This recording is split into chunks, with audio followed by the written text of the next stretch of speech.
Hey Laura, if you want to go ahead and just call the meeting to order, it looks like we do have quorum with the people in here and the people online. Perfect. Yep, that sounds good. So I will call the meeting to order.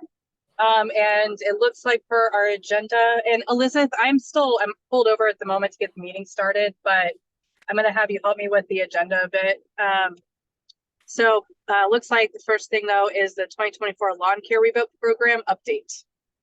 Yeah. Yay. So just an update for everyone. So we did take that to council. I believe it was last week, and we did get that approved. So that is going to start March 1st, which just coincide with ozone season. So we did bump up the rebate amount to $100. The recycling amount, or the recycling requirement, is still there. The mulch blade, since we're carrying over kind of what was left over from last year, so that's still, so we still have rebates for mulch blades. But just an FYI, the website and the application can both be found at wichita.gov/clean and green, or just wichita.gov/lawn care rebate. So if you have any more questions, feel free to reach out to me, or just look on the website on there. One additional thing that I don't think advertised very well last year is this rebate is available to Sedgwick and the surrounding counties, which include Butler, Sumner, and Harvey County, because that is what my air quality grant covers, which is where the funds for this come from. So other areas are included in that. So those, we're accepting applications starting March 1st until the end of the year, or when funds expire or funds run out, sorry. How much is the total fund then? 5,000. 5,000, okay. Yes, plus the leftover amount from last year for mulch plates. Okay. How many people have utilized it so far? So far this year, none, because the program starts on Friday. But last year, I mean. Last year, I remember there were 41 rebates, I believe. Right. Okay. Good. Good deal. Sounds good. Well, thank you. Thank you, Lizette. Yes. All right. Yeah, go ahead. Sorry, one more thing that I didn't add to the agenda, and I apologize. Lori sent me an email reminding me about this. So if you guys remember last year, you guys worked on the project recommendations for EECBG. That application is due to the DOE on April 30th. So that is going to council next Tuesday. On Tuesday, Gary will be presenting that for us. So we got that submitted. We did include the fellowship application. So if we're lucky, we might get a fellow for 18 months to help us with that program to manage those projects as well. Nice. So we're hoping to get that approved by council on Tuesday and get that submitted next week as well. What do you anticipate? Approval? Yes, Because it's a different council than when we wrote it all. Yeah, I anticipate maybe being a little bit more, questions about the projects and stuff, but we feel pretty confident in the projects that were chosen. And then with your guys' support, making sure that the council is aware, and then just with the projects and where they're going and the energy efficiency behind them. And since this grant was allocated to us and it's not a competitive grant, I think that helps us out as well. True. The only thing I could see questions about would be the weatherization kits. Mm-hmm. How are we going to put those together? So SCED is taking care of that. SCED is going to do that for us. Okay. Yeah, so that all goes with the sub-grant is that SCED is getting. Okay. And they know how, so. Yeah. So Liza, remind me what the final recommendations were on the grant. Yeah, so half of it is going to SCED for weatherization kits and weatherization homes, specifically for homes that will possibly go into deferment that their program won't cover. So that's like doing the roofs and stuff, other things within weatherization that might be really cost intensive that their programs can't cover. And then the other half it'll be split to energy audits for stormwater pumps, and then upgrades to the worst performing stormwater pumps. And then the other amount is to retro commissioning to the Wichita PD animal shelter for like energy efficiencies as well. Cool, thank you. And that is all I have, Laura. Okay, sounds good. Thanks, Lizette. All right, so we need to go back and approve the minutes from November. So I want to make sure, I know that Lizette distributed those, wanted to make sure everyone had a chance to read them. Yep. Okay, sounds good. Then can I have a motion to approve the minutes, please? Motion to approve November 15th, 2023 minutes. Second. And this is perfect. All those in favor of approving, say aye or put a hand up on Zoom. Aye. Aye. Aye. Okay. All those opposed, same sign. Hearing none, the motion passes and the minutes are approved. All So, right. You didn't raise your hands. That means you voted yes. Yes. That's correct. I Yeah. voted yes. Yep. I think absence of a yay or nay is a yes automatically if I remember the bylaws correctly. But anyway, it is passed. Okay. So next up, Elizabeth, what's next on the agenda? So we do have Justin here to present about the solar energy in the county moratorium. So I will share my screen real quick to do the presentation. And I will turn it over to him. All right. Join all of you at the table? Sure. Cool, Please. thank you. And do you have a clicker by any chance, or you just go by arrows? I usually just go back here. Perfect. Just testing, cool. Okay, perfect. Hi, everybody. My name is Justin Constantino. I'm with the planning department. Hello to everybody joining us online virtually. I'm here to talk a little bit about the solar moratorium. Basically, the moratorium has been in place for almost 6 months now. It's set to expire on March 20th. The point of the moratorium was basically to put any kind of solar projects on hold, at least temporarily, to look at our code, our zoning code, our comprehensive plan, to see if there's any specific language that we want to update prior to what is potentially an influx of applications that may come in regarding large scale utility solar. So I'll go through this presentation pretty quick because there's a lot of slides. So Yeah. in the interest of time, I will do my best to fly through this.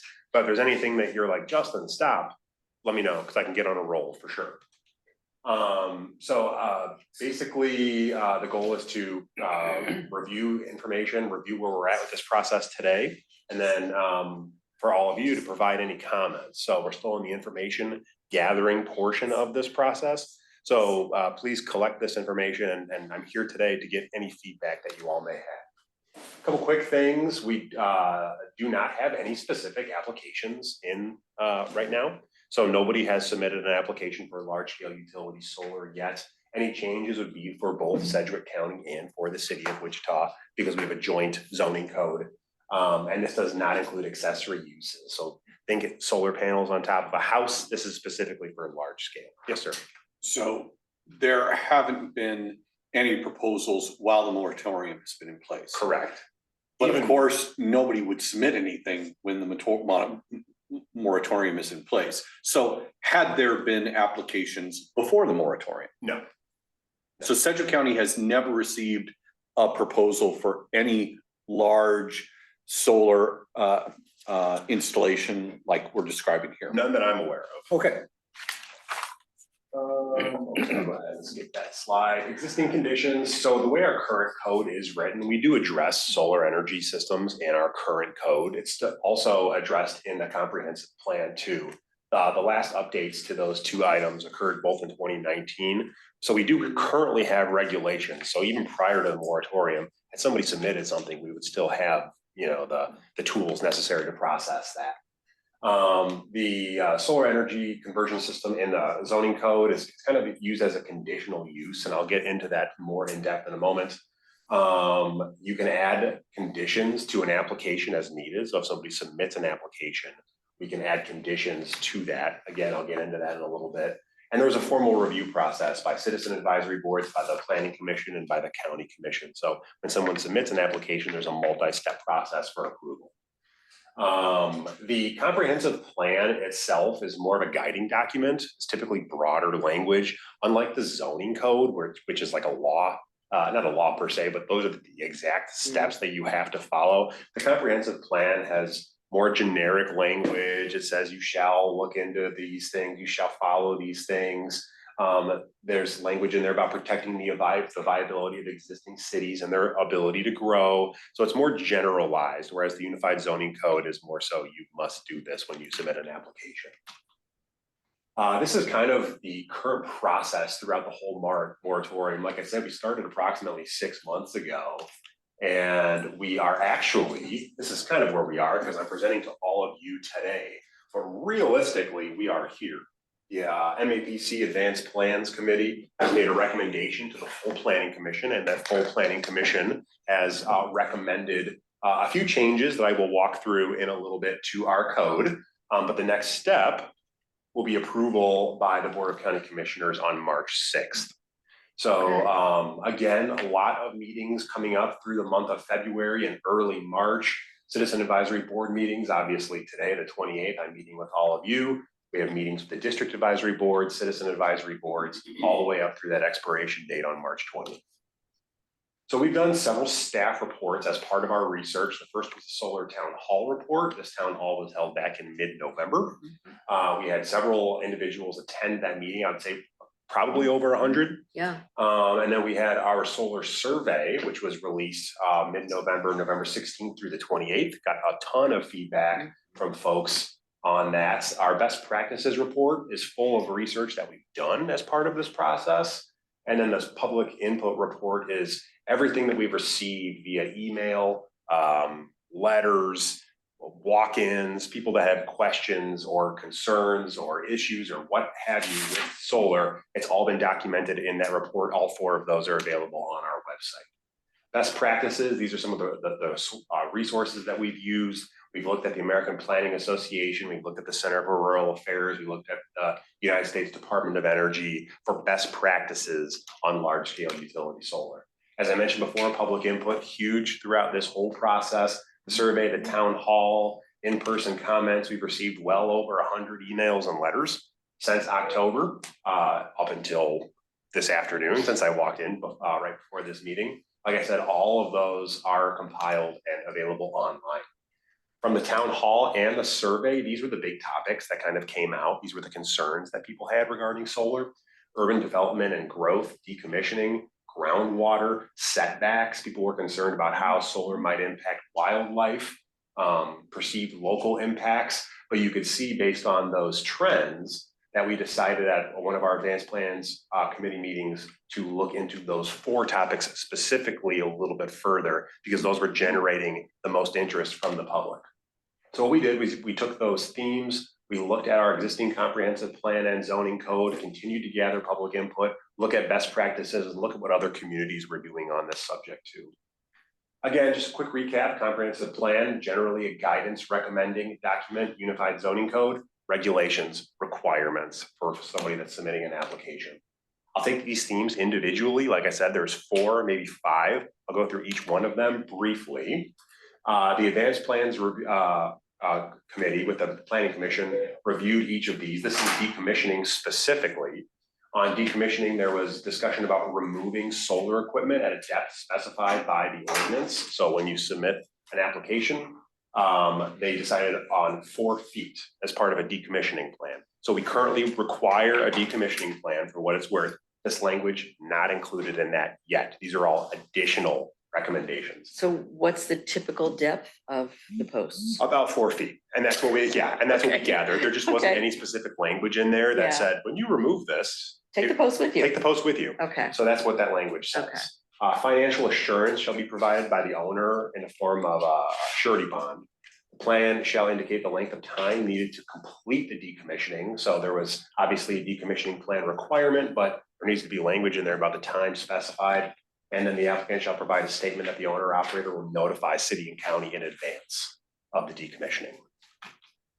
The majority consensus for the Advanced Plans Committee was to make no changes to the comprehensive plan, specifically in relation to decommissioning. Like I said, there's language in there about solar, not a ton, but there is no need to add additional language about decommissioning specifically to the comprehensive plan. The Board of County Commissioners, we met with them at a staff meeting. They had asked for a little bit more detail in the decommissioning guarantee. They didn't like the letter of credit. They wanted a guaranteed financial assurance.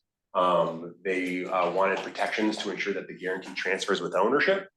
The county should be notified if the project is sold and or ownership changes, and disposal of solar panels properly. They didn't want those solar panels left in Sedgwick County.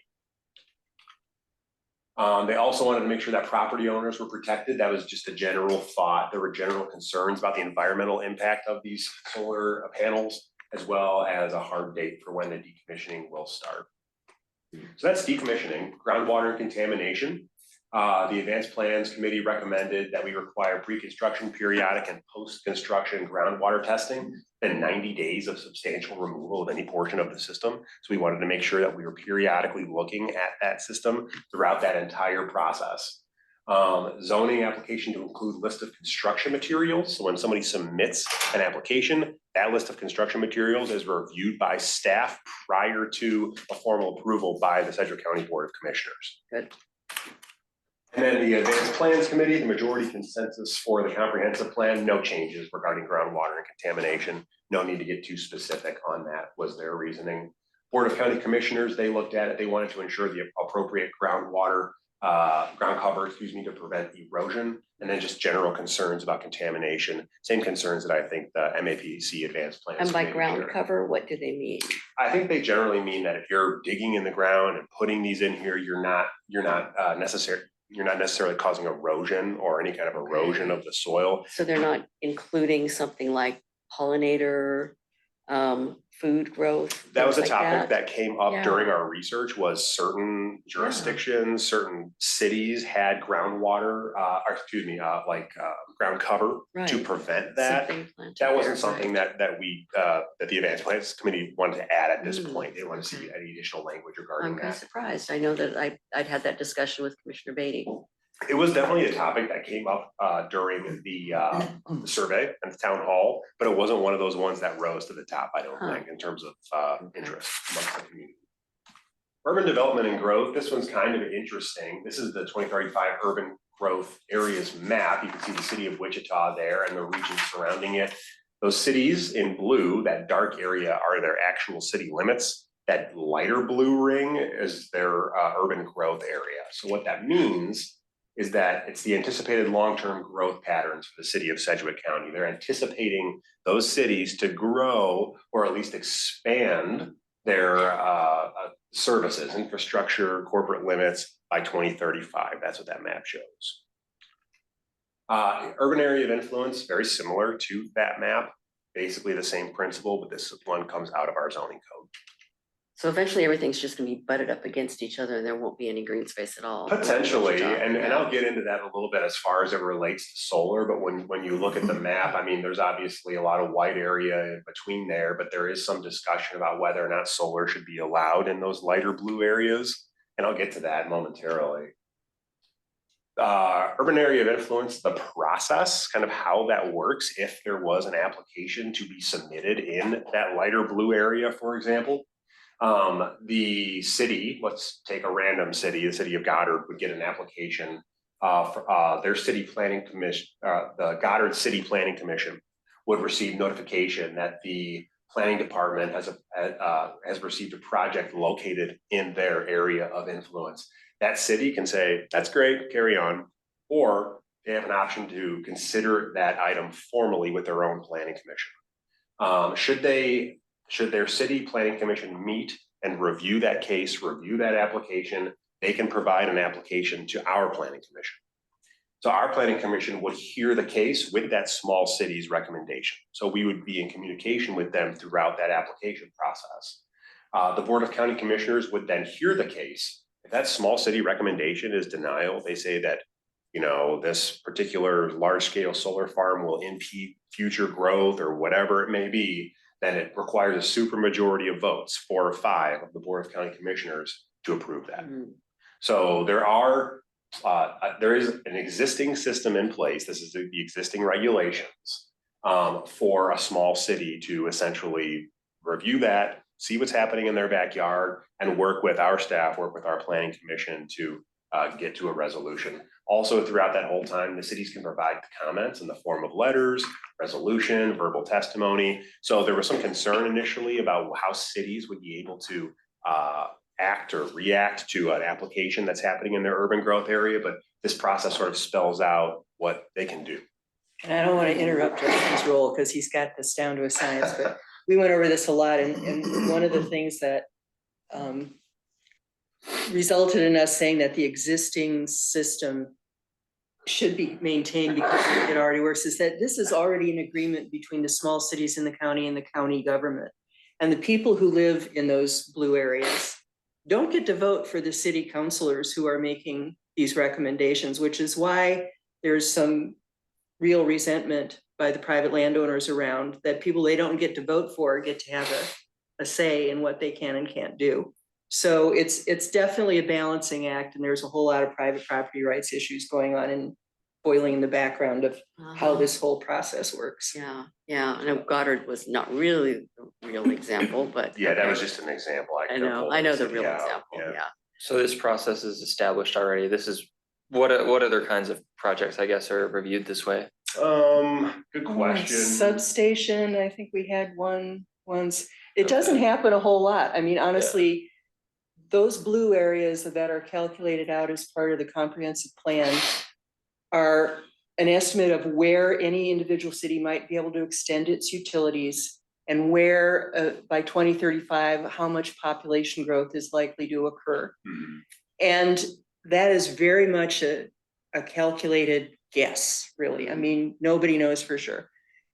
But excuse me, whether they actually really grow that far or not may or may not happen, and it can vary with the city. I mean, Goddard, probably, Mays, almost certainly, Sedgwick, meh, Yeah, you know, so. And if there's a Yeah, solar Sedgwick is application losing. in that dark blue area, that's just in their city limits. They just proceed just how do it they would go through themselves. their own process. But yeah. if it's in that lighter blue urban area of influence, that's where the city and the county come in. Good question. Any others? This part of it is kind of a sticking point for me. And I do think that we should respect the urban areas of influence as a part of this. So I will say, as an MAPC member, when we do, on those rare occasions, get a case, we take what the small cities say very seriously. But it really doesn't happen very often. Sorry, I'm gonna note that. I comment went and interrupted his flow. No, you're fine, not at all. I can jump back in. So this map, kind There's the of, name. We were just talking about Invenergy. I couldn't remember the name of that. yeah, so this Yeah. map came from Invenergy, but basically during the town hall event and the solar survey event, there were a lot of comments that came from members of the public saying, well, we should ban solar not only in the urban area of influence, but 3 miles outside of the urban area of influence. So that's what that's what this map depicts. If you look at the red, those are the city limits. If you look at the pink, that's the area that solar would essentially be banned should they proceed with a 3-mile ban outside of that. So that white area is the area that solar would be allowed under this hypothetical situation. Nobody's actually proposing this yet, or they have not done so far. This is same concept. This is what a 1 mile would look like. So again, white are the areas where large scale solar would be allowed, and then pink is where they would not be allowed. The Advanced Plans Committee recommended no changes to the Unified Zoning Code regarding urban areas, urban development and growth. Deb touched upon this just a minute ago, but they were pretty comfortable with the existing process. They felt that there was already an existing process for the city to go through and make requests or make changes or make comments regarding this process.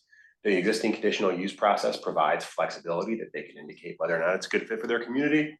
And there are plenty of opportunities throughout the application process for the city to provide input. That was their reasoning behind that choice. No recommended changes to the comprehensive plan regarding urban development and growth. When we met with the BOCC back on February 6th, they wanted more specific rules in the UZC stating where solar is allowed. They weren't necessarily in favor of solar in the urban growth areas. That was one of the comments that we received. There was a desire for applicants to understand and respect the areas of influence. Solar provides economic opportunity for property owners. So some general statements here, general thoughts of concern, but this is a good snapshot of kind of what they're thinking. They were not in favor of the 1 or 3 mile ban as that map depicted. There was discussion about accessory and principal uses and the definition of solar. So how do you reconcile that you were getting feedback that says that they're not in favor of, these kinds of, large solar arrays, these kind of conversion systems being, built within, the city's area of influence, but they also didn't want, a 1 mile or a 3 mile setback? I mean, I mean, that strikes me as potentially contradictory. I mean, Yeah, I think And that- depending on who you were listening to, there were lots of contradictions in the whole public comment thing. Yeah, Sorry. no, it's okay. We received a lot of feedback. I think their general concern was that, you know, protect the urban areas of influence. And I'm doing my best to, I guess, not speak for them, but to at least kind of translate what I think their thought process was, is to at least respect those urban areas of influence, but the 1 mile outside of that, and then the 3 miles outside of that, I think they thought that was a bit excessive. Excuse me. I mean, it's hard for me not to hear that as just straightforward NIMBYism. I'm in favor of there being these developments, and I don't want to require these setbacks that get in the way of these developments. But of course, I don't want the development here where I am. Well, So, and you know. exactly, and okay, I'm actually the chair of the Advanced Plans Committee, so when he says the advanced plans, I have a certain talking amount of about you. I'm talking responsibility. specifically about that. Yeah, but part of the issue we had with this 1 mile to 3 mile is we couldn't figure out where it came from. It didn't seem to be based in any, factual assessment of why it should be 1 to 3 miles. To me personally, it looked like somebody at the first town hall meeting, everybody had little Post-it notes and we're sticking them up, and I think somebody said 1 to 3 miles, and everybody else looked at it and said, well, that looks good. Yeah. And we had like Yeah. 50 of them. Yeah. But we also had 50 other people saying solar's great, we need it for, all the very good reasons why we need it. And so any given comment that you see in the way of public input on this, somewhere in the public input, there's the exact opposite. There really was, honestly, I think about a maybe 60-40 in favor, maybe more than that, 70-30. We The broke people who down- were against it were very NIMBY, but the people who were for it were like, really for it. So, Yeah, I mentioned we broke this down to 4 separate topics. There were originally 13 topics, and some of them, I mean, we really broke it down initially at some of those early meetings where we had those pie charts and we were Mhm. showing you each of Oh, yeah. those topics. But yeah, so we broke it down to those 4, and then the 3 to 5, or excuse me, the 3 and 1 maps. Those came out of the survey and the town hall, but from our research and best practices, we didn't find any specific language in there stating why that would be a benefit, frankly. it honestly, especially the 3 mile limit, I mean, if you looked at that map, it effectively would make it impossible to have solar in Sedgwick County. And there may have been a few people, a handful, that actually thought that was a good idea, but most people didn't. I certainly didn't. But I think when you look at the urban 2035 growth map and just look at it at that and not put any restrictions beyond that, then there's plenty of areas for solar to be in Sedgwick County. Mm-hmm. Right. So for that reason, I think it's a very valid point to consider those. And I'll get into kind of the next steps and all that stuff in a little bit, and kind of how the MAPC Advanced Plans Committee and Planning Commission recommendations affect decision-making going forward. Size and configurations, I'm starting here with setbacks. There's a couple subcategories on size and configuration that I'll get into specifically with these. No concern from the Advanced Plans Committee regarding setbacks. Currently, we require a 40-foot setback from the property line of where that can be located. They didn't want to make any changes there. Again, additional conditions can be imposed on a case-by-case basis. So if somebody submits an application and that 40-foot doesn't seem particularly correct, or there's a unique circumstance with the land, that can always be adjusted during that conditional use process, during that application process. And believe me, we adjust. If we think a condition is needed, we'll put an extra condition on. No desire from the Advanced Plans Committee to change anything in the comprehensive plan regarding setbacks specifically. As I mentioned before, currently it's 40 foot. The Board of County Commissioners, they said that the 40-foot setback requirement is not sufficient. They were concerned about the setback distance from residential properties, concerned about the setback distance between residential properties and battery storage units of these large-scale utility solar facilities. General questions about right-of-way, section lines, and federal, that's a different slide. Yeah, federal and state properties, and general questions just regarding setbacks in general. So this came out of their meeting on the 6th. So that looks like they might change the setbacks. Potentially, we'll see. That'll be up to them. But as the Planning Commission has recommended, no changes. We were counting on the conditional use process that's in place now. To every single one of these projects is going to be unique somehow. So we figured we're gonna end up putting conditions on any project that happens in Sedgwick County. If we need to adjust a setback, we can adjust a setback on an individual project basis instead of trying to make it a universal rule. Yeah, it's not just them deciding what they want and getting it. No, It has quite a process to go through.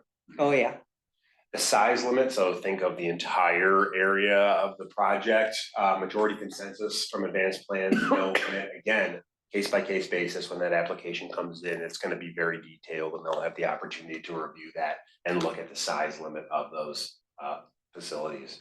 and that, and I'm sorry to keep interrupting you, you're just, fine. but part of that was just the reality of land ownership patterns in Sedgwick County. It's not like they're going to be able to get, 500 square miles of land. It's not gonna happen, so. Yeah, it's great that you're here because you can actually provide some additional context that I wouldn't be able to do. So I appreciate that. No changes recommended to the comprehensive plan. As far as size limit, there was some concern about spacing between projects. Example, requiring like a 2-mile space between projects to potentially break up the visual. There's concern about wildlife corridors. There are thoughts expressed that anything over one section is probably excessive, one section being 640 acres. In some of these other communities that we did research on, they had 1,000 acres as a limit. Some of them had 1,200. It varies based on the county, but they were concerned about that. And there was a question about whether it'd be appropriate or advisable to measure size by the amount of electricity generated. So just some interesting comments from them on the 6th. As far as height goes, the Advanced Plans Committee recommended limiting the height of the solar panels themselves to 25 feet. So currently we allow 35 feet. So For solar panels? for solar panels, For large scale, anything we're in talking. our Anything, right, So we're okay. not talking roofs on homes or Yeah, anything like yeah. that. This is specifically like farm. Ground mounted, Mhm. 25 feet in the air, sure. Correct, and that height of 25 feet was based on best practices research. So a lot of the information that we received from other counties, they typically did have a cap of a certain height limit at 35 feet. Our current regulation, 25, excuse me, our current regulations say 35, they recommended 25. And you can always put, and again, using that conditional use process, you can always increase the height if necessary, depending on where that's located. and where technology goes and what happens. Exactly. No changes regarding height in the comprehensive plan. You're sensing a trend. All of these changes, spoiler alert, are in the zoning code. not Yeah, the comprehensive comp plan is guidelines and sort of wish list stuff and long-term, and there's nothing specific enough in it that we decided we needed to mess with it. So all the changes are to the zoning code. There's a couple paragraphs about solar in the comprehensive plan as it stands today. So again, very broad language. No significant concerns regarding height for the Board of County Commissioners. Additional topics that came up during this, one was fire, that battery storage thing, that distance from a battery was something that came up, but something that came out of this process, in addition to our staff reviewing it, in addition to our environmental folks studying the application materials, we added in language about the fire department. So if the project is located within the city jurisdiction, City of Wichita Fire Department will be reviewing that application. And in the county fire department will be looking at the application as well. It was news to me until the fire department people came in and talked to us that if these batteries are contained and if one does leak and then you open a door and oxygen gets in there, it can explode, which is really bad for the firefighter who opened the door. So having the fire department have a say in the exact details of how these battery units are put together and contained and labeled and so forth, we suddenly realized was really important. Yeah, it'd be nice for them to certainly have a view on those applications. So that's kind of those steps, or those are kind of the topics. As I mentioned, we're here basically giving presentations to advisory boards, district advisory boards, all of you this evening. But the MAPC Advanced Plans Committee did make their recommendation. The full Planning Commission made their recommendation to the Board of County Commissioners on February 22nd. With all those changes that I just showed in there. And then the County Commission will be reviewing this on March 6th. This also requires City Council approval, but the County Commission will be looking at it on March 6th. City council approval from the city of Wichita? Yep. From Yeah, all the because because other it's a joint we cities? code. have, it's a joint zoning code. Oh, So, okay. Yeah, but really, I think the concern is making sure that the county commissioners have a crack at it, obviously, before the moratorium expires. because So- realistically, I mean, the city council is gonna look at it, but realistically, there's not gonna be a commercial solar project inside the city of Right. Wichita. There's Right, not a There's not space. space, right? So Right. the county commission, the city council is likely to sort of let the county commission have the lion's share of the input on what happens. So the county commission is hearing this on March 6th. Is that the day they'll vote? That is the day that they will vote, yeah. Whoops, sorry, clicking this arrow. Yep, they're they're voting on the 6th. So we will see what happens. You know, they could take the recommendation of the full planning commission, or they could make some additional additions. As in terms of language, they could subtract language. Yep. But the planning commission, it's a recommending body in this regard. So I know the actual regulations are like 4 pages, which I'm rather proud that we managed to keep it down to 4 pages. I know it's in the packet on the MAPC webpage. It may be somewhere else easier to get to. If you actually want to read it, it's only 4 pages. Yeah, I think at this point it's ballooned to 6. Okay, well, yeah, but, well, we had to add the fire stuff. I mean, Yeah, we really had to add the did. fire stuff, so we've got a couple paragraphs, but really the goal, I think, was to, beef up some areas with decommissioning, making sure that there were those protections in there for property owners. So a lot of those concerns from the Board of County Commissioners were addressed. Plus, so- we decided on 4 pages of concept, and then it went to the lawyers Oh, to, Right. so that accounts for the extra 2 pages. Mhm.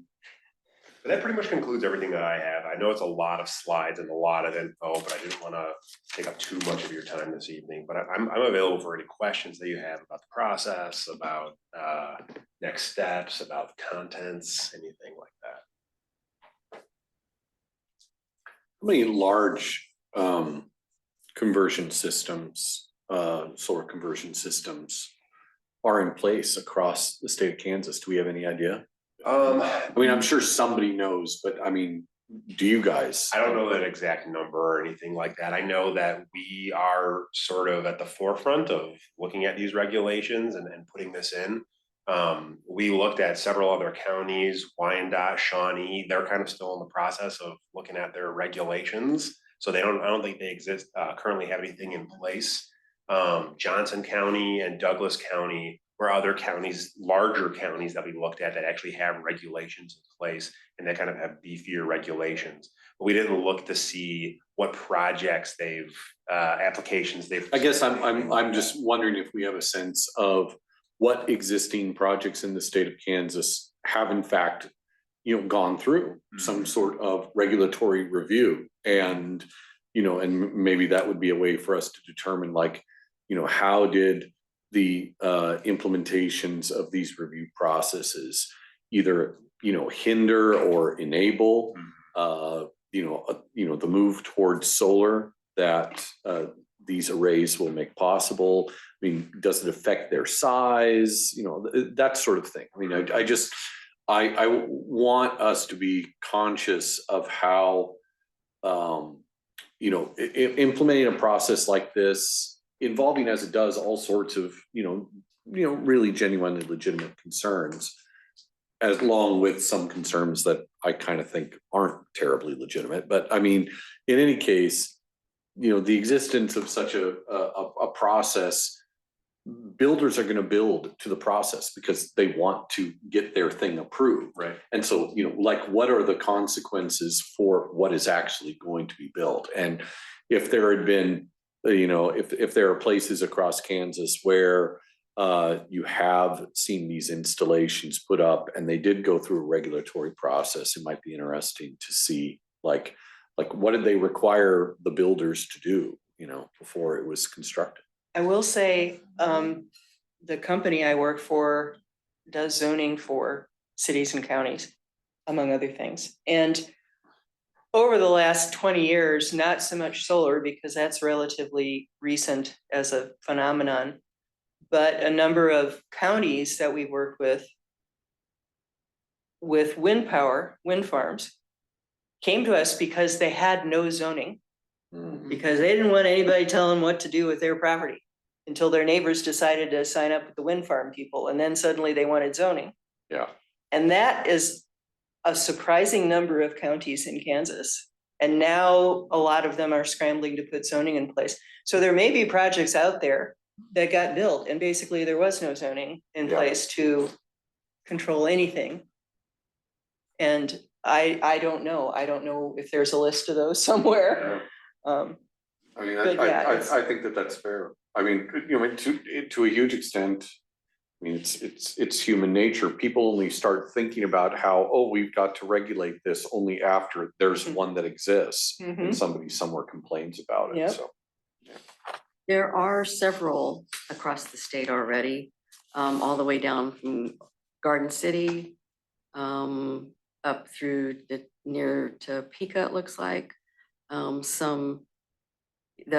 There's a few of them that are listed near Wichita.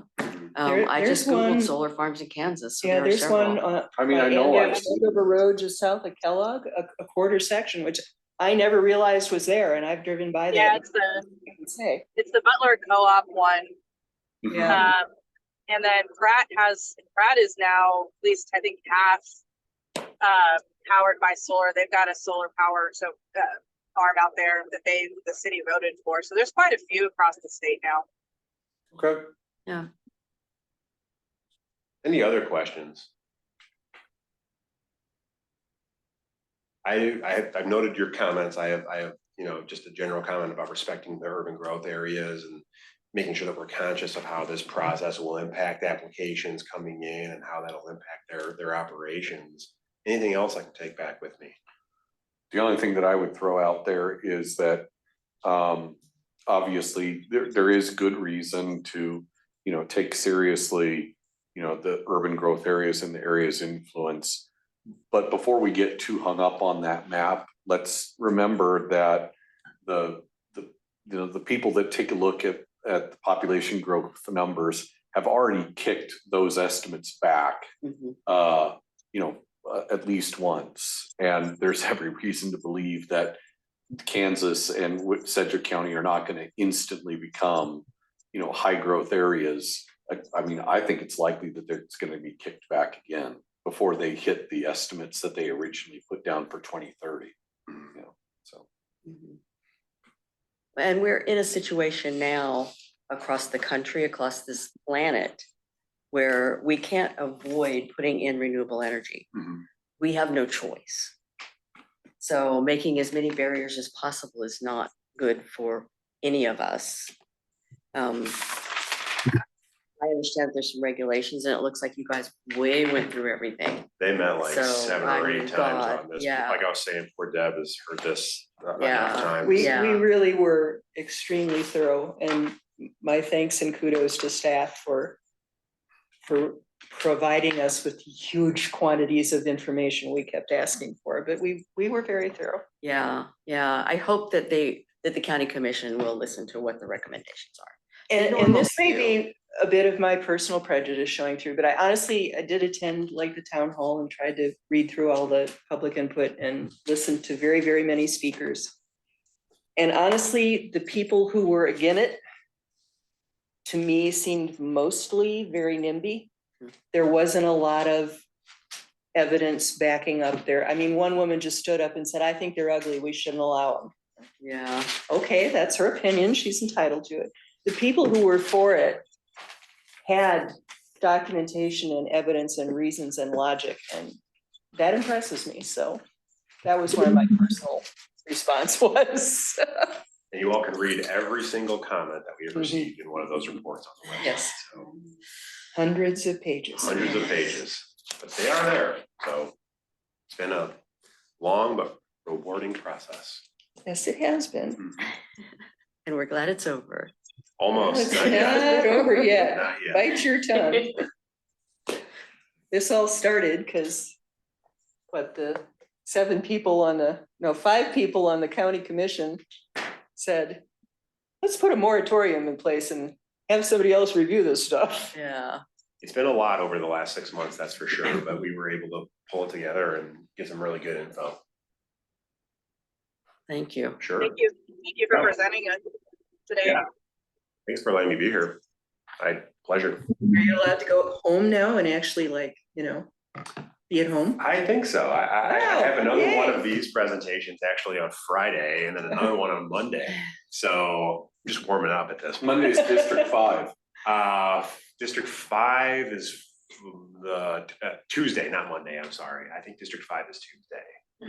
No. It's Monday, that's District- mine. Oh, Monday, District Yeah. 5. I'm getting them confused. You saw how many. were. Is it gonna be the exact same presentation? Same presentation, different presenter on Oh. Monday. I'm presenting Tuesday at a different DAB, and then I'm presenting at CAB 1 Friday. And you have to understand, these poor staff people have been doing this kind of schedule for like Hey, 6 this is why months they now. this is why they get paid. Yeah, that's why all the big Yeah. bucks, you betcha. Yeah. That is, it's the glory, you know. Well, thank you very much. Thank Thanks, you, Justin. Yeah, of Yeah, course. thank you. Righty. Thank you. All right, Liz, what's next on our agenda?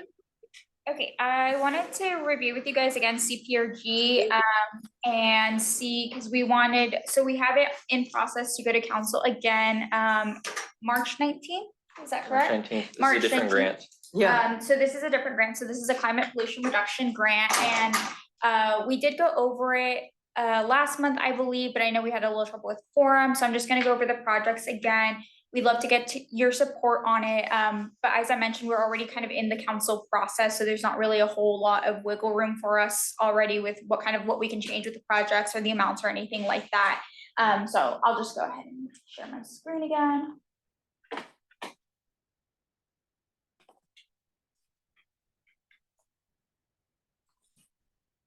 All right, so one of the projects that we're wanting to doing is the city buildings and audits and improvements.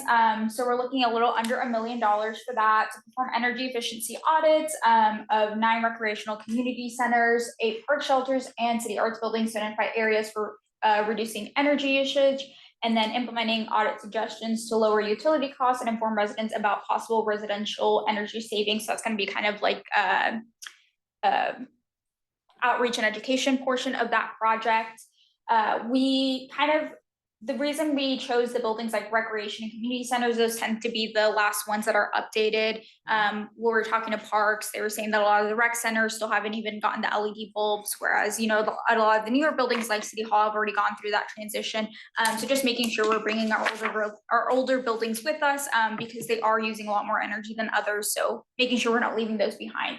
One of the things that we as a board voted to do with one of our committees was to try to do an audit of the city arts building. And you've got that built in. So I'm really happy to see that. I hope that everybody who was on that committee will recognize that Awesome. that was taken into account. Awesome. And then our next project, EVs and public charging infrastructure. So we're looking at putting public charging infrastructure at the libraries and again, recreational centers and cultural centers. We're also hoping to purchase EVs for the libraries and parks to help with mobile libraries to really kind of tackle some of those low income and disadvantaged areas, because that is a big part of this grant. And we're looking at a little over 1.2, almost 1.3 million for that. Is that enough? Yes, yeah. So we did work with Evergy to come up with those numbers and ChargePoint to look at how much it would cost to kind of like dig in those areas to be doing the installation, how much the software would cost, and what the price of EVs are going, what kind of EVs they would like and stuff. So yeah, that's the estimates we came in. But I don't think NEVI can help with this, can they? Will NEVI be No, something just because we it's federal funding and this Okay. grant doesn't require a match, so we can't use federal funds with federal funds. The other one is Redbud Trail pedestrian bridges. So to help those pedestrian crossings at the Redbud Trail. So they are working in the expansion of the Redbud Trail. So adding some pedestrian grade bridges to help with hopefully not as much idling with pedestrian and helping with safety as well. And do you happen to know where those 3 street grade crossings are on the red button? Yes, Woodlawn, Webb, and Greenwich. Yay. Right. Greenwich is how we say Is that how it it. is? Some of us say Greenwich, Well, you know, and I'm learning then lots of stuff but like then that. we all moved here from somewhere else. Sorry, Kansas. I learned that one. we're also looking at a Yes. solar, or we're proposing a solar pilot project. So this is twofold. We're looking at putting it at the new multimodal facility. So installing 875 kilowatts of solar panels at the new facility that's going to be built, or that is, yeah, that's going It's to be in, built. it's like, they've flattened everything for it already, Yeah, so right? like the starting, Mhm. yeah, but so They're that's ready gonna, ready to go. 2025. yeah, so Okay, this would align this with. is a weird Delano question, but seriously, the issue has come up. Are all these solar panels in that location gonna intersect with fireworks? Because fireworks matter in this town. I'm just asking. I don't know, actually. Oh. I don't see What's at the why. baseball stadium is where they do the fireworks Yeah. Yeah, it's usually just now. north of it. Yeah, But for instance, there was an issue with the Children's Museum. And thank you, Exploration Place roof. They had to do some like special retrofitting because embers were landing, and every time they did fireworks, they had to have a crew up there hosing down the embers so they didn't melt the roof. So, I mean, it can be a thing. Yeah. You might want to Just have note somebody that, ask. Yeah, it might be something that definitely have to talk with the solar installation companies that we're Yeah, looking see at. if So, it's an issue. yeah, point that's out. a good thing to consider. Thank you, Deb. didn't Mike Tan already have some money for that too? For the multimodal facility, yes, not for Okay. solar. So this is in Oh, I thought addition that to he the, had yeah. that too, okay. So from our understanding is no, there wasn't. So there is going to be EV chargers kind of installed. So they do want to, for the Right. buses, obviously. But there wasn't any set aside for solar. They did look into it, but I think they didn't receive Yeah. the full funding That's that where we they, got the cost estimate. yes, so they didn't Right, receive the because I full knew that funding. he had looked into that, Yeah. so, yeah. And so we also wanted to, not only on the new facility, but looking into other city buildings to identify maybe good locations for solar projects. So our hope is to install at 3 city buildings. Perfect. And lastly, tree planting. So Yay. we're working with parks. And so almost 3 million would provide for the purchase, planting, and maintenance of 2,600 new trees to be planted in areas identified as suffering from heat island effects. So this would be for them to be like contracting costs and for them to be added into the maintenance schedule and everything like that. So yeah, those are the projects. Also include educational elements to keep the public informed on how they can save money and reduce their own emissions. Additionally, we are built within this, since these are such large projects with such large amounts, and the grant life of the grant is for 5 years. We're including 3 positions, which includes a full-time position for Ethan, energy auditor to help with other buildings as well, to a full-time, and then one just basically as a project manager to help manage these programs. Wonderful. Okay, and if we got this Yeah. funding, it would come in about October of this year, so there would still be about a year left for the money that was set aside for my current Already, position. right, So that could be okay. used for Right. another person to be hired in that or something else. Or if we, yeah, so Fantastic. I missed at the beginning of the presentation, where's the grant coming from? Is this ARP or? EPA, and it's their climate pollution reduction program. There was a planning process first. Wichita was not big enough to receive the formula funding for that, but the 67 largest municipalities got that along with all the states. So we're applying under the state of Kansas's priority climate action plan that they had to develop as part of that. Okay. but our application is going to the EPA based on plans submitted through the state's plan. Yeah. What is the likelihood of success, would you say? It's probably going to be very competitive because it's open to the whole country. Mm. I could not give you a percentage chance. I wouldn't feel confident giving any number. But it is competitive. It's not Definitely a competitive. shoe-in. Yeah. Darn. What can we do to help? We'd love for you guys to vote and just say you support the application. So we can, when we present it to council, just say we did receive SIP support. And that council meeting is actually an evening meeting. I think it's 6 to 9 PM on the 19th, March 19th. March 19th. I'm hearing people that they're all letting But yeah, speakers on that. It's that night. it's an evening meeting, so. Yeah, Yeah, so we all Right, plan right. to be there, if you guys would like to be there in person as well. March 19th at 6:30. I think starts 6 to 9. Yeah. Six. 6 What to was the 9. logic of an evening meeting? Is that? Because people have been begging for it forever and ever. Yeah, because Honestly. usually they're during the day on Tuesday, so I guess Yeah. to make it more accessible, I think get the vote to put it at that time, but they're gonna try to do a few of them Okay. throughout the year. Yeah, Okay. we've been asking for it for a very long time. So Lizette, should I go ahead and call a motion to support the stated plan? Yeah, if there are no other questions or public comments or anything. So just a comment, I love it.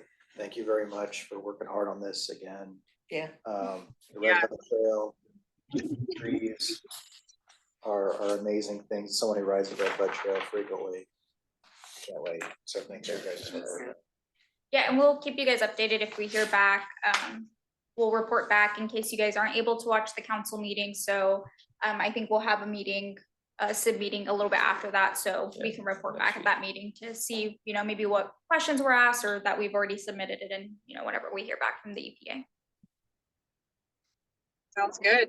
Well, if there are no additional comments or questions, I am going to ask for a motion to approve this proposed plan by our board for submission to the city council.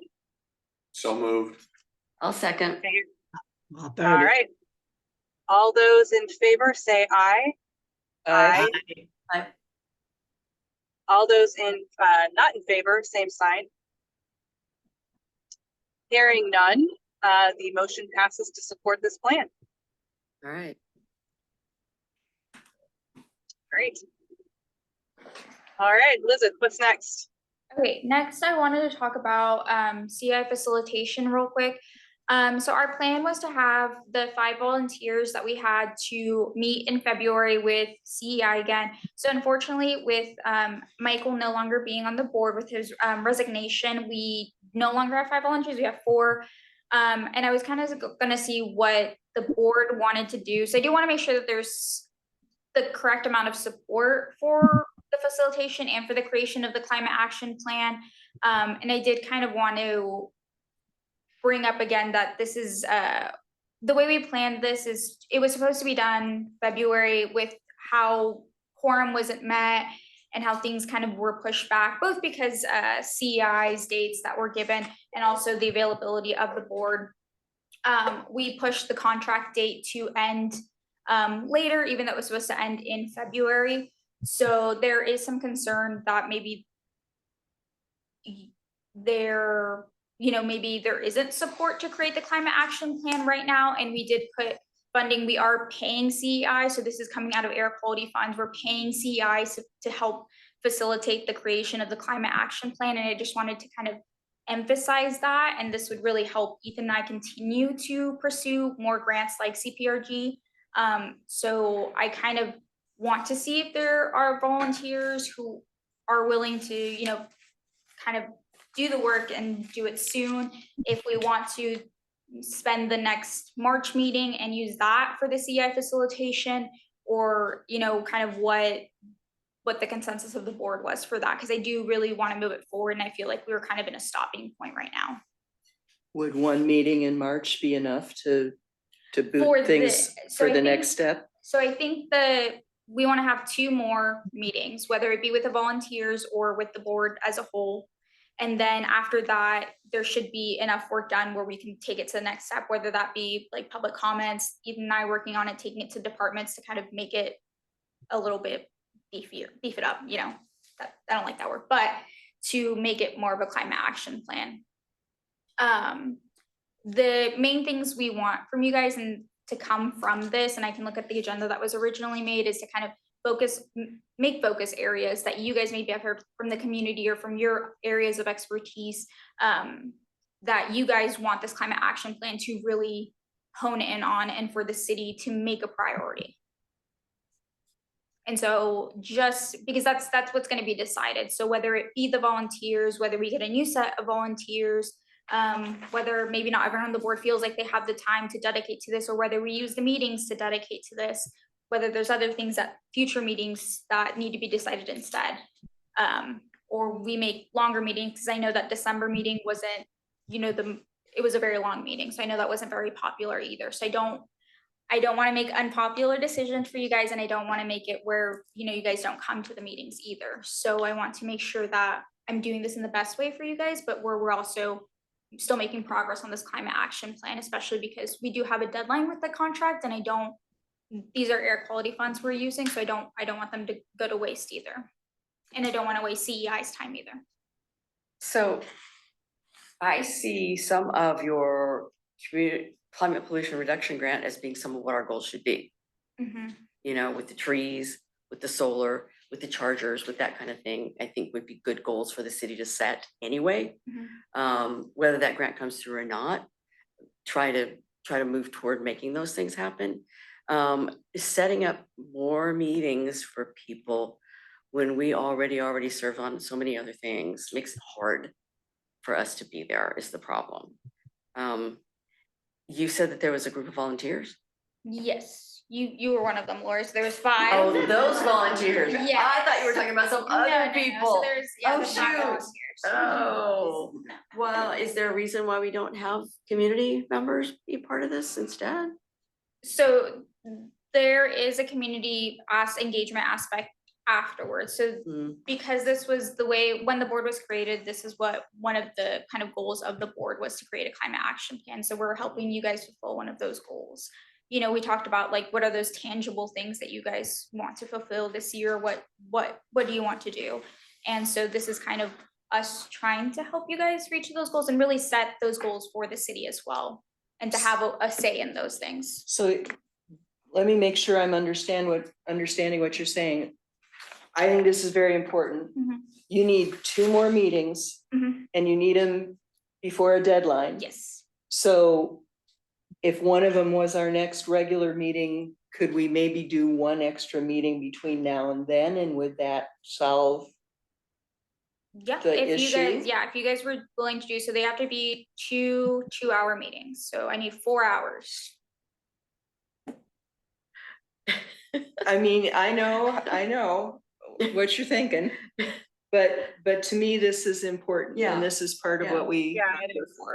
Right. So I like your suggestion, we'll do some other meeting in between. So if we want to do that, we're talking not a Tuesday, Thursday, because I always work till 7 on Tuesday, Thursday. But I also work till 7 some other days, and I don't have my book with me, so I don't know for sure what days.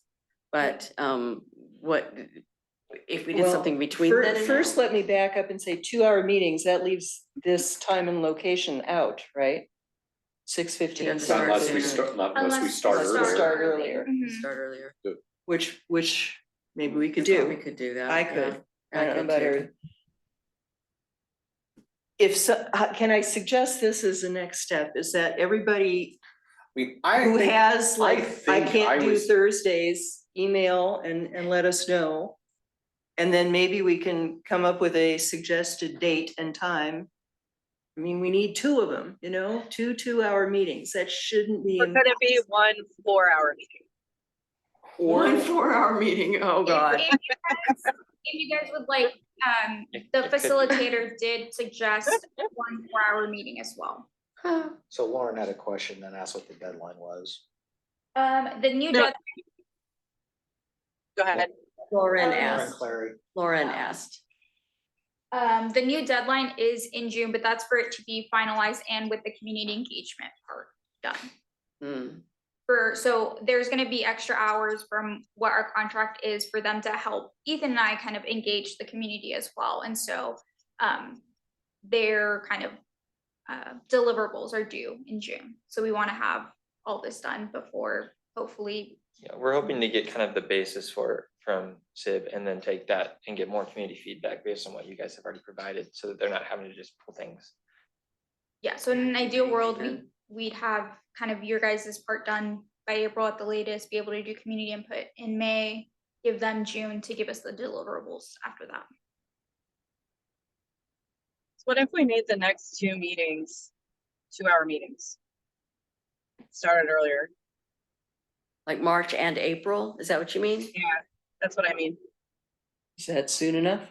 Well, and would that, I mean, how much other business would we be pushing off if we devote the whole meeting to that? I mean, I think I was one of the volunteers too, but I mean, and I mean, I don't want to undermine the process, but I will also admit that I am inclined to think that you know, their insistence that they need 4 hours is more a response to some kind of mandated requirement rather than the idea that there is actually 4 hours worth of work that needs to be done.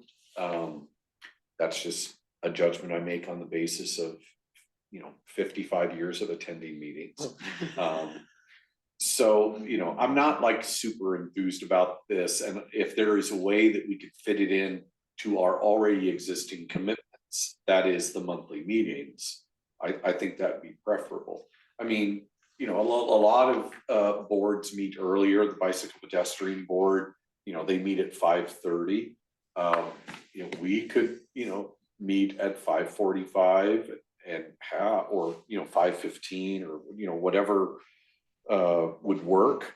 And if we do that for a couple of months, so long as we have a quorum, then the expectations will be satisfied and, you know, the data will be gathered or the process will be checked off. But how much would we not be able to get done if we devote a couple of monthly meetings to this? And just as a follow-up, when is our next scheduled sustainability board meeting? 'Cause I'm not sure I have that on my calendar. March 27th? Okay, Yes, March 27th. I mean, nominally, it's the fourth Wednesday of every Okay. month, so. okay. Yeah, so I can see where, yes, I have a few dates that were sent to me. So the reason they set aside 4 hours were based on kind of how the retreat went in December and how you guys were able to work and how much time those activities took, and based on some research that Ethan did on what kind of what goals we wanted to meet at the end of those meetings. You know, we wanted you guys to set a few goals, like maybe being electric by a certain amount of time or being carbon neutral, whatever goals, and then setting a few priority areas amongst other things. And so Carrie told us based on this, she believes that this is the amount of time, and she's worked with other boards. So this is what she believed was the amount of time, because there is going to be time left over for her to help us with the community engagement portion. So this is what she estimated. So I'm inclined to believe her, but Yeah. What if we did then, we have a longer meeting next month, see where those goals. And then if we need to spend another month doing the same thing, but if we're more efficient in this next round, then we've Laura, you were breaking up Yeah, and we really hard to didn't hear you, understand. Laura. Oh, sorry. Let me see. I'm probably in a bad spot. What if we utilized the, can you hear me better now? Yes, Am I coming through at all? Okay. yes. What if we utilize time, maybe see what we get with the goals that they have, you know? See where they get, and then we can decide if we need to do an additional 1 hour or 2 hour meeting. You guys get that? Yeah, we're thinking. Okay. And maybe I was just in a phenomenally bad mood that day when we had the workshop. I felt like we wasted an awful lot of time that day. I don't know. How does everybody else feel about it? I thought that we wasted time exactly in proportion in which time is always wasted at those sorts of meetings. Okay, well, That's a that's, great answer. Right. yeah.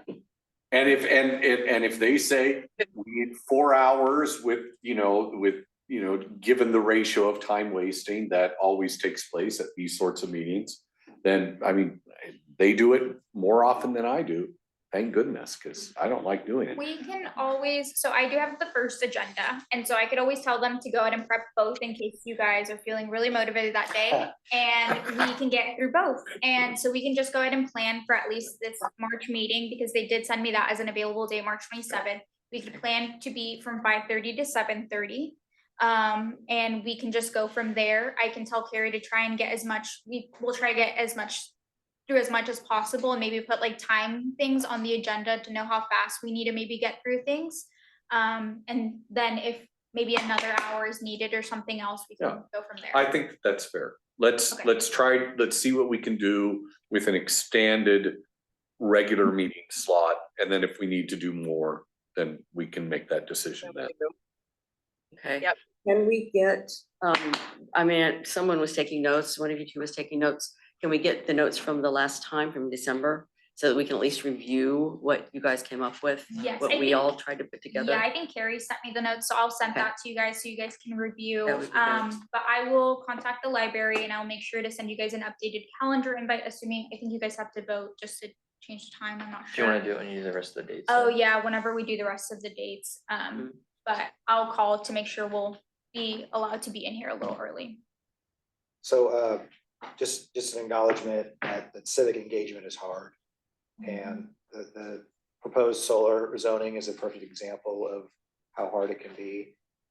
And I do want to recognize Wichita State though for their work. And I also think it's worth mentioning that extending meetings, which we kind of have seen, puts at risk this group's ability to achieve quorum. And so I just want to flag that as a potential issue moving forward on this, but no disagreement on the process where we're headed. So. Well, I think that this is kind of a special circumstance. I don't think we're saying we're gonna, extend the meetings every time, but in order to get this very important job done, in this instance, we're gonna do that. I agree. Can we all, at least those of us that are here and online, commit to being here on March 27th at 5:30? I can, I will. Yes? I can't. You cannot? No, I can't. You can, I okay. mean, not knowing what my schedule is yet, I can commit to it. We have a community comment. So, you mentioned WSU, has any part of that very long WSU report from almost 3 years ago been taken into consideration? Yes, it is one of the documents that we gave them to review along with the NASA study and the tree policy amongst other documents for them to review and include with their deliverables that they're going to give us. So there's a draft at this point or what? No, once the work is done, there will be a draft. So that was just background information given to them as part of the process of developing a draft. Does that make sense? And then once there's the draft made, then they can put it together with other drafts so that they can draft the report, which will be combined with other reports. You seem to be getting a teeny bit I cynical. know you're on fire tonight, man. Thought I would know that. Guys, I'm gonna move us along because we only have 15 minutes left, Yeah. so. Okay. What is next on the agenda? Approving the meeting dates, which will all fall on the 4th Wednesday. The only ones I want to draw your attention to are November and December. Yes. Which are always weird. Yes, so. so I just moved them up a couple of weeks, like I think they happened this year, so they will just be November 13th and December 11th, still on a Wednesday, just a couple years or a couple weeks ahead. Couple years Sorry, ahead. a couple weeks ahead. You want a All right. motion to Anybody approve? else need- Yep, I'll take a motion to approve. Move to approve the 2024 board meeting dates proposed? Second. Next, perfect. All those in favor, say aye. Aye. Aye. All those opposed, same sign. Hearing none, the motion passes. Sounds good. SIB chair. All right. Yep, so this is me. So I am going to, within the next month or two, step down as chair. So I'm letting people know now, so that we can talk about who might take my place. My work and parent commitments and schedule has made this a lot harder recently since the new job, to be there in person. So I think it's probably better at this point that someone who can be there more regularly in person be in this role. So I'm not stepping down immediately. We want to find someone who is willing and able and excited about taking the role. But I just wanted to put that out there, so people can start thinking about who that might be, or if they're interested, let me know. And thank you for giving us warning ahead of time. That is very kind of you.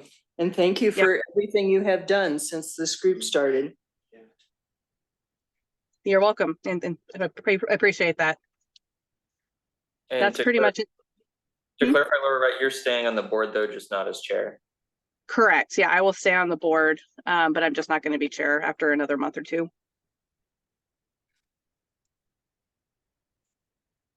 Great. Were you right. appointed, Laura, were you appointed from the district or by the mayor or by the city manager or? I was appointed by the mayor. So also leads to a different question later, but at least for now, I was originally appointed by the mayor. And just out of curiosity, and I ask this because I just got an email today that our mayor appointed MAPC person has just been replaced by our new mayor. Have you checked with Mayor Wu lately to find out whether she's changed her mind? She did a bunch of. Yeah. Well, Yeah, I have not, but that, who knows? I'm just Yeah. kind of letting that happen depending on what she decides. so Okay. from my understanding is, weirdly enough, I think this is the only like board that isn't up for Shuffling? basically this year. Right. I think Our every other appointments, board, our yes. appointments go through 2025. So Yes. the thing that's curious to me, and I think this really comes down to whether or not Alan is a stickler for the rules or not. And I suspect he is, but I don't know. I'm the I'm the Bicycle Pedestrian Board's appointee to this board. I'm going off the Bicycle Pedestrian Board. Does that mean that Alan will say, oh, wait, you're not a member of the Bicycle Pedestrian Board any longer, and therefore my position on the Sustainability Integration Board has to be replaced by a different Bicycle Pedestrian Board member? Or will he say, well, you're appointed through 2025, so we'll deal with it in a year? Darn good question. Yeah, I guess we'll find out. Yeah, but for whatever reason, I think because this is a new board, it was set up oddly, and so this is the only one that's on the off year. So you guys are all, except for maybe potentially Russell, through 2025. Well, it says through 2025 for me. Yeah. That's what it says, Yeah. so. I was actually planning on telling Alan, the computer says I'm here through 2025. Do you really want to, challenge what the computer says? Anyway, thank you for telling us, Laura. No problem. All right. Is there anything else before public comment tonight? The last item was just like future discussion items. I didn't know if there was anything else that you guys were looking at or wanting to discuss in the future that should be on future agendas or anything. I know we're talking about plastic bags, and we'll get that for. Yeah, I'm not sure how Did you- quickly that'll happen. Did but you yeah. tell the board about our meeting with Dalton?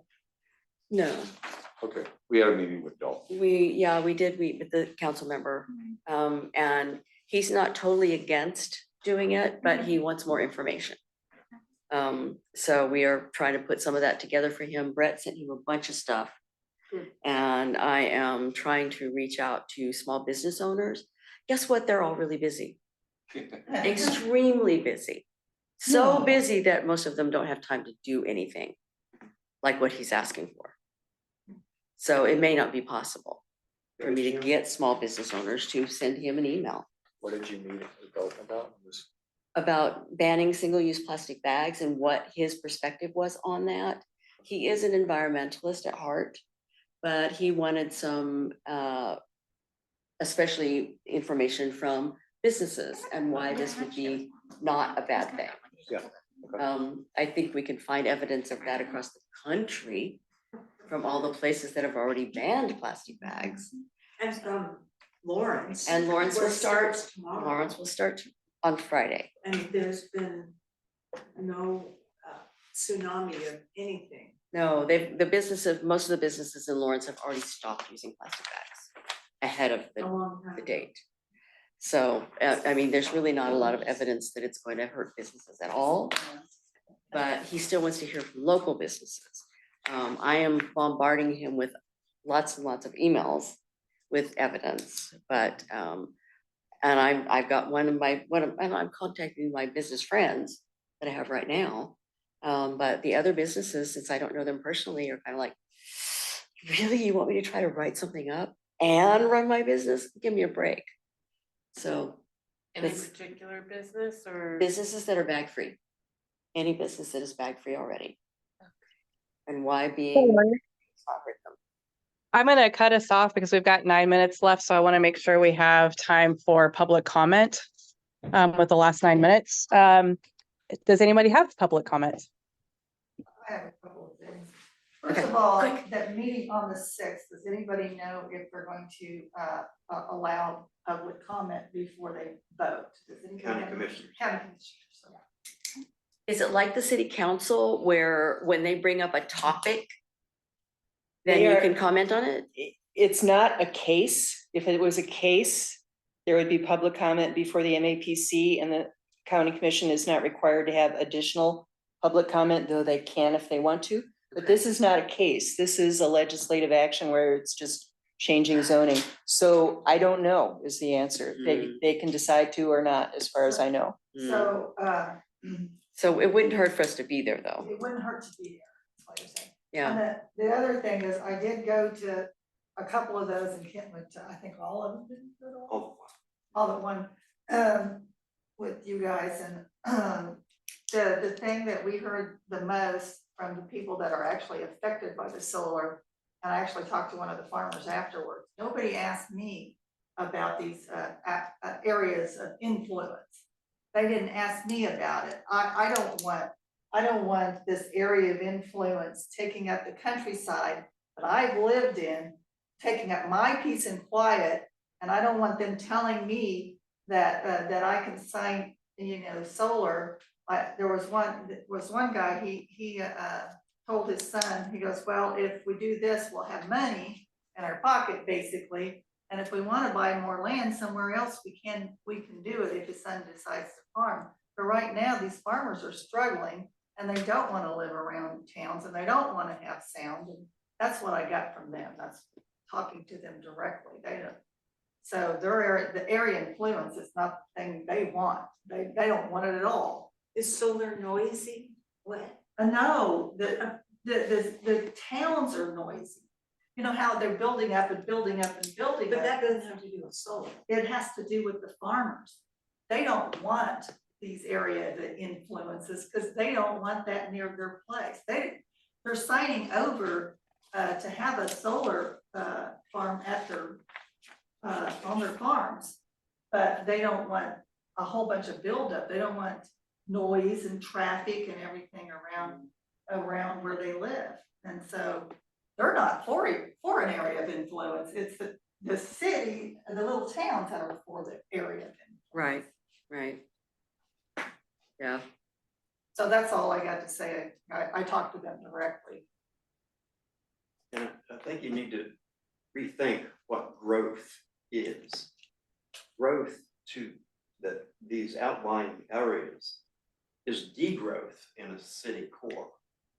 And we see it all the time. Hollowing out. Hollowing out. Yeah. And And it's not sustainable.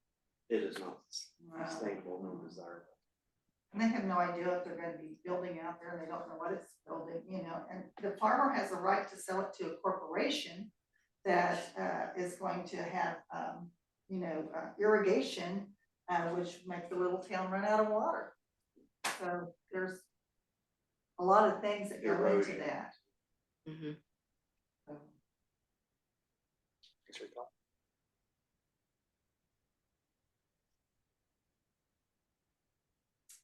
Any other Okay. public comment?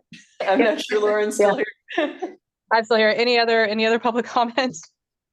Yes, I would like to make a comment if you've got a minute. Sure. I'm Elizabeth Bishop with ICT Trees, and we just wanted to update you on where ICT Trees stands. We have accomplished a 501c3 status and have received our first grant. We have a new board that was elected at the first of the year. Excuse me, please. And we are planning a couple of things in April, which is going to be kind of an overall sustainable or sustainability month. On the April the 6th, we're having a tree distribution to address two of the census tracts, Census Tract 18 and Census Tract 9, that are part of the Heat Island study, and it's going to be small. We're only planning to plant 50 trees.